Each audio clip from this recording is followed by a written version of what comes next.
Assalamu alaikum everyone, welcome back to ELC-Studies once again, and today we will discuss about the four basic styles of communication. These include passive communication, passive-aggressive communication, aggressive communication and assertive communication. First of all, we will discuss about passive communication.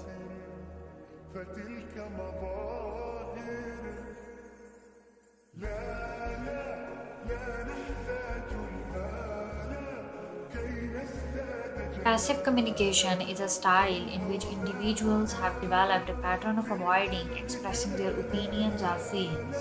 Feelings like anger or happiness, and protecting their rights, and identifying and meeting their needs. As a result, passive individuals do not respond overtly to hurtful or anger inducing situations. Instead, they allow grievances and annoyances to mount, usually unaware of the buildup. And after the outburst, however, they may feel shame, guilt, and confusion, so they return to being passive. Passive communicators will often fail to assert for themselves, they allow others to deliberately or inadvertently infringe on their rights. They fail to express their feelings, needs, or opinions, and they tend to speak softly or apologetically, and they exhibit poor eye contact and slumped body posture. The impact of a pattern of passive communication is that these individuals often feel anxious because life seems out of their control. They often feel depressed because they feel stuck and hopeless. They often feel resentful but are unaware of it because their needs are not being met. They often feel confused because they ignore their own feelings and they are unable to mature because real issues are never addressed. A passive communicator will say, believe, or behave like, I am unable to stand up for my rights. I don't know what my rights are. I get stepped on by everyone. I am weak and I am unable to take care of myself. People never consider my feelings.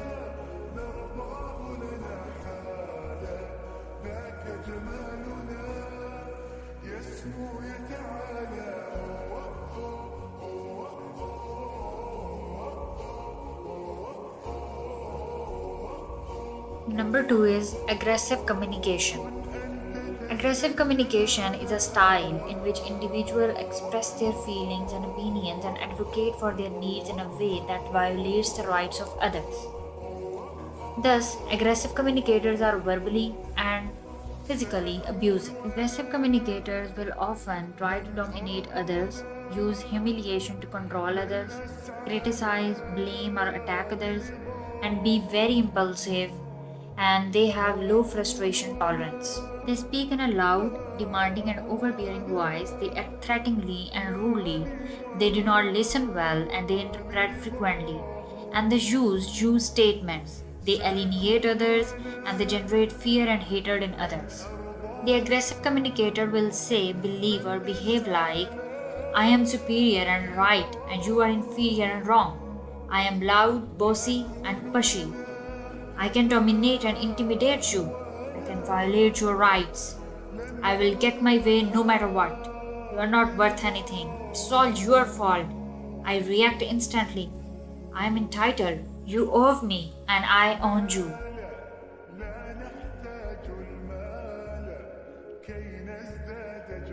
Number three is passive aggressive communication. It is a style in which individuals appear passive on the surface but are really acting out anger in a subtle, indirect, or behind the scene way. People who develop a pattern of passive aggressive communication usually feel powerless, stuck, and resentful. In other words, they feel incapable of dealing directly with the object of their resentments. Instead, they express their anger by subtly undermining the object. Communicators will say, believe, or behave like, I am weak and resentful, so I sabotage, frustrate, and disrupt. I will appear cooperative, but I am not. Passive aggressive communicators will often mutter to themselves rather than confront the person or issue. They have difficulty acknowledging their anger. They use facial expressions that do not match how they feel, for example, smiling when angry. They use sarcasm. They deny there is a problem. They appear cooperative while purposely doing things to annoy and disrupt. They use subtle sabotage to get even. Number four is assertive communication. It is a style in which individuals clearly state their opinions and feelings and firmly advocate for their rights and needs without violating the rights of others. These individuals values themselves, their time, their emotional, spiritual, and physical needs and are strong advocates for themselves while being very respectful of the rights of others. Assertive communicators will state needs and wants clearly, appropriately, and respectfully. They express feelings clearly, appropriately, and respectfully. They use I statements. They communicate respect for others. They listen well without interrupting. They feel in control of self and they have good eye contact. The assertive communicator will say, believe, or behave in a way that says, we are equally entitled to express ourselves respectfully to one another. I am confident about who I am. I realize I have choices in my life and I consider my options. I speak clearly, honestly, and to the point. I can't control others, but I can control myself. I place a high priority on having my rights respected. I respect the rights of others. Nobody owes me anything unless they have agreed to give it to me, and I am 100% responsible for my own happiness. Thank you so much for watching, and if you haven't subscribed our channel yet, please subscribe so that we come up with an upgraded and emerging versions of videos. Thank you.